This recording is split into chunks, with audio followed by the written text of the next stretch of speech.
무대 위로 올라와 주시기 바랍니다.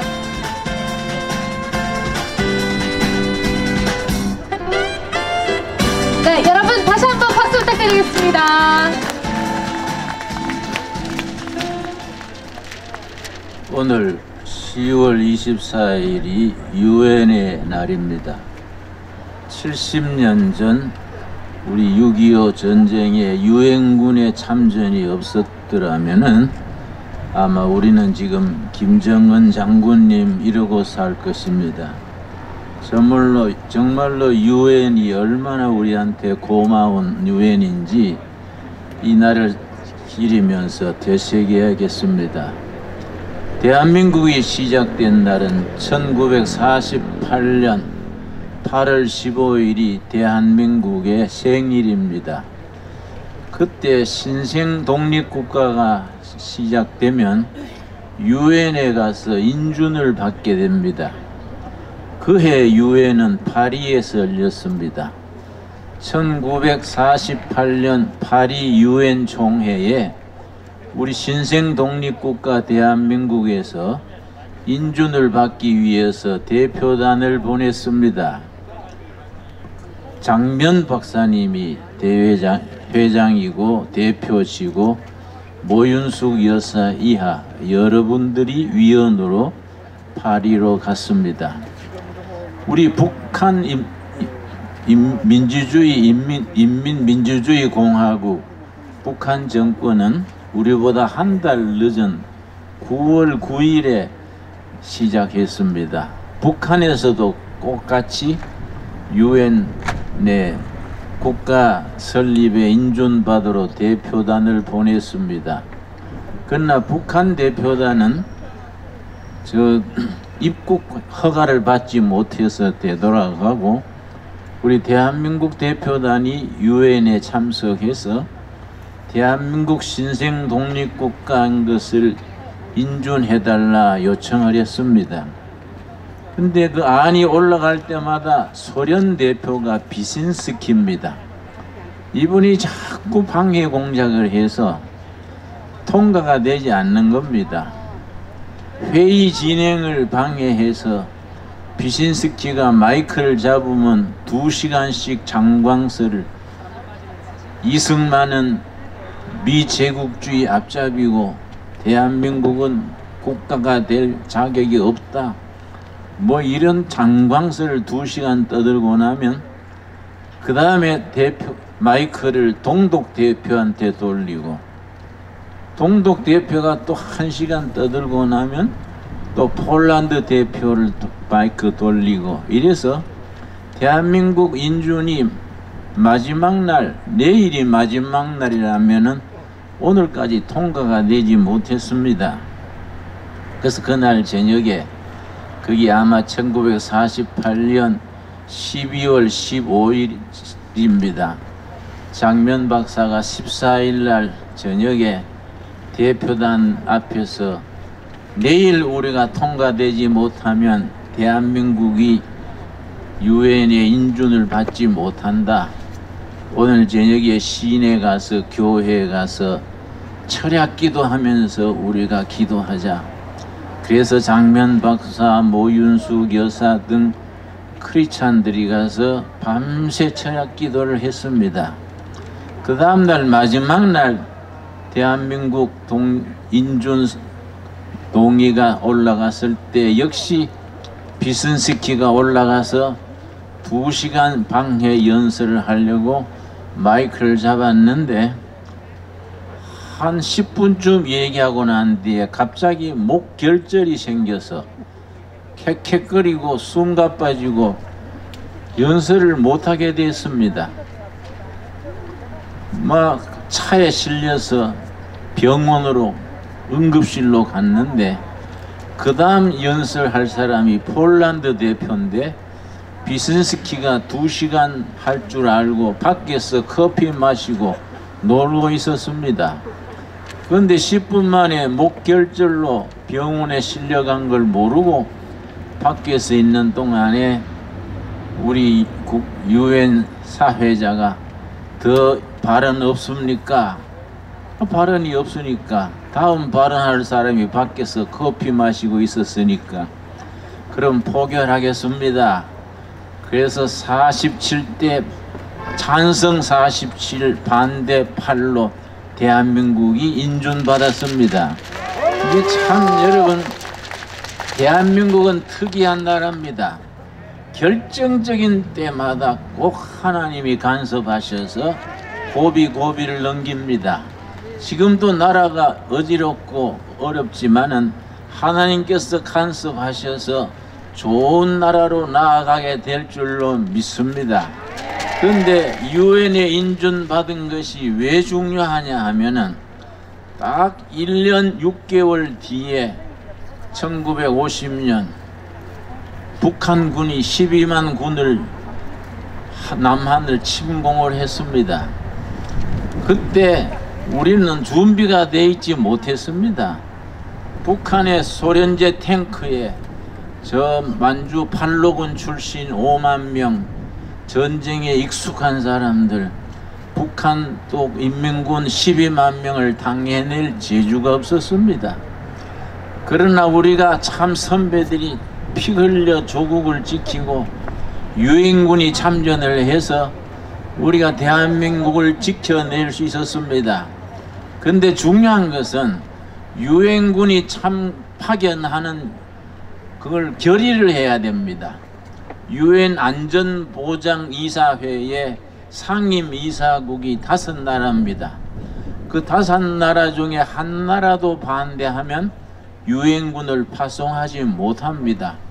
미국, 영국, 중국, 러시아, 프랑스 이런 5나라 중에 한 나라도 반대하면 유엔군이 갈 수 없습니다. 그런데도 회의를 열었는데 이상하게 소련 대표가 참석을 하지 않았습니다.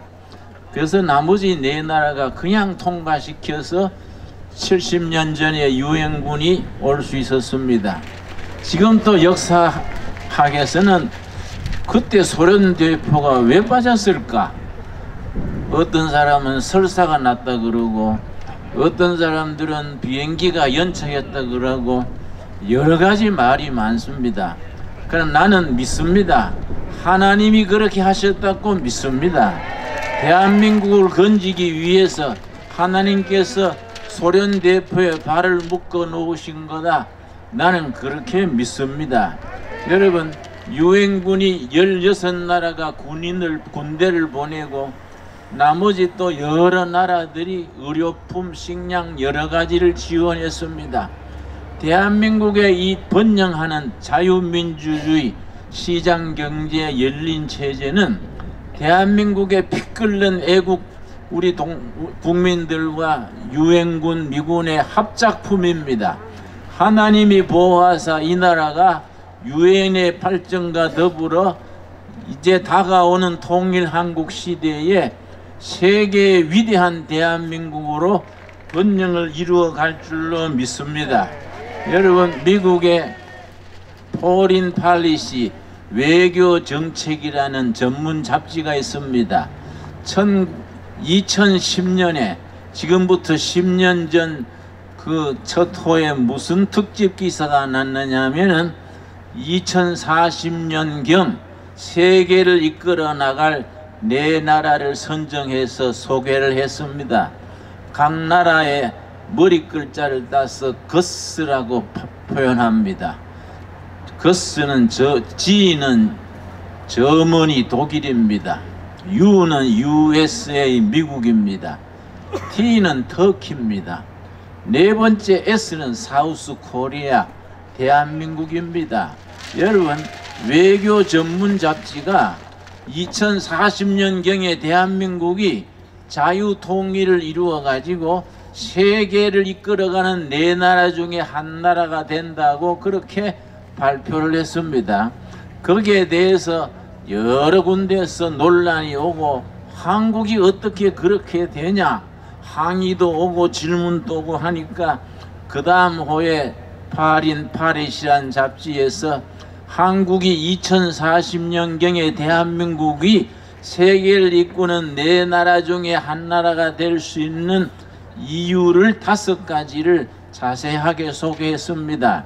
여러분 그 5가지가 중요합니다. 첫 번째가 뭐냐면 대한민국 국민들의 국민성을 꼽았습니다. 영어로는 내셔널 캐릭터.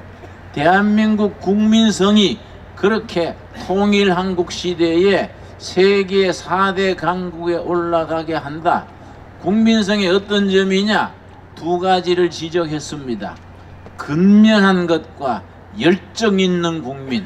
대한민국은 국민들은 부지런하고 열정이 있어서 먼 일이 신바람 나면 죽게 하면 까무러치기로 일합니다. 그런 정신이 대한민국을 그렇게 만든다. 첫 번째입니다. 2번째는 대한민국 국민들의 교육열입니다. 교육열이 그런 나라를 이끌어 나간다. 우리나라는 지혜와 자원이 없는 무자원 국가입니다. 대한민국의 자원은 유일한 자원은 사람입니다. 사람을 바로 교육시켜서 바로 가르치고 바로 배우고 인재로 나라 사랑 하나님 사랑하는 시민들로 만들어서 세계 4대 선진국으로 올라가는 발판이 교육에서 나옵니다. 요즘은 이상한 사람들이 뭐 정교조인가 무슨 교조인가 해서 우리 교실을 아주 횡포를 부립니다. 때가 되면 다 물러나게 될 줄로 믿습니다. 물러나게 밀어내야 됩니다. 세 번째를 뭘 들었냐 하면은 대한민국의 기술 테크나라지입니다. 하이테크 나라지. 반도체 기술, 조선 자동차, 가전제품, 또 한 가지 우리나라 기술이 전 세계 최고의 기술이 있습니다. 원자력 기술입니다. 한국의 원자력 기술은요 전 세계 으뜸입니다. 여러분 북한이 핵무기를 만들어서 휘두르지만은 원자력 발전소 만드는 기술은 원자탄 만드는 기술보다 훨씬 더 높은 기술이기 때문에 저 서울대학교 원자력과 교수가 말했습니다. 정부에서 1조하고 1년 시간만 주면 원자탄 10개라도 만들 수 있다 그랬습니다. 우리가 원자탄을 못 만들어서가 아닙니다. 우리는 원자력을 평화에 이용해서 원자력 발전소 원자력 이용 기술이 전 세계에 인정받는 최고의 기술입니다.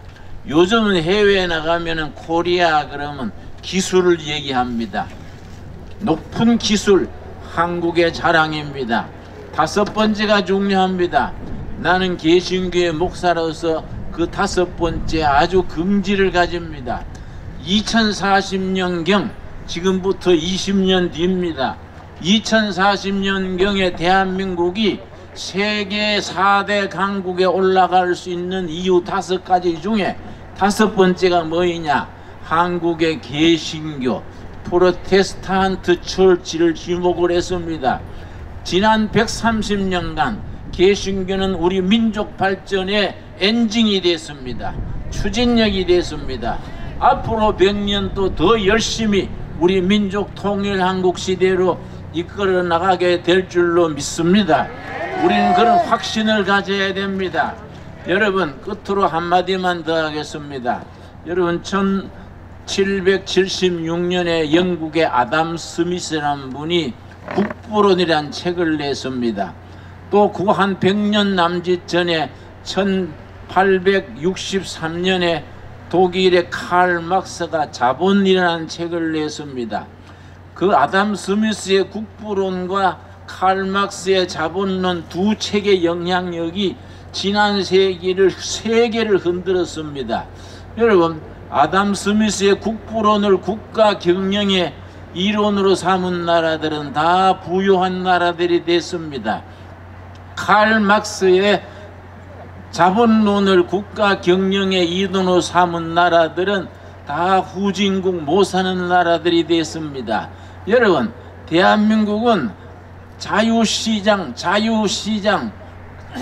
자유민주주의, 열린 세계, 우리 국부론 전통을 이어가는 세계 자유진영에 우뚝 솟는 나라 중에 한 나라입니다.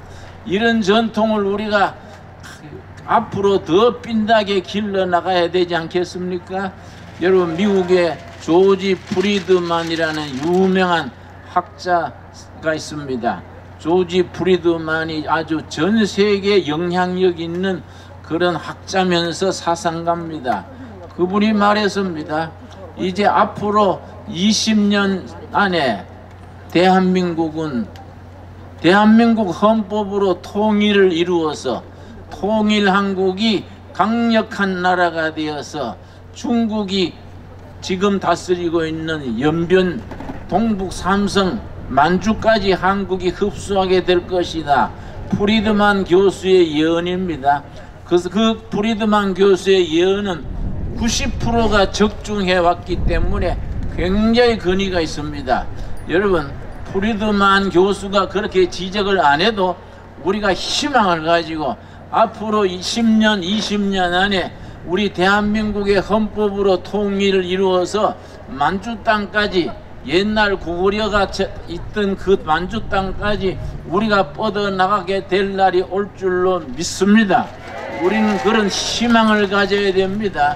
유엔군 참전 70주년을 기념하는 이 자리에서 우리가 자녀들에게 아들, 딸, 손주들에게 자라는 청소년들에게 우리 민족의 미래에 대한 그런 확신, 비전, 꿈을 심어주는 우리들이 될 수 있게 되기 바랍니다. 감사합니다. 네, 좋은 말씀 감사합니다. 여러분 다시 한번 큰 박수 부탁드리겠습니다. 네, 이제 마지막 순서인 5부인데요. 네.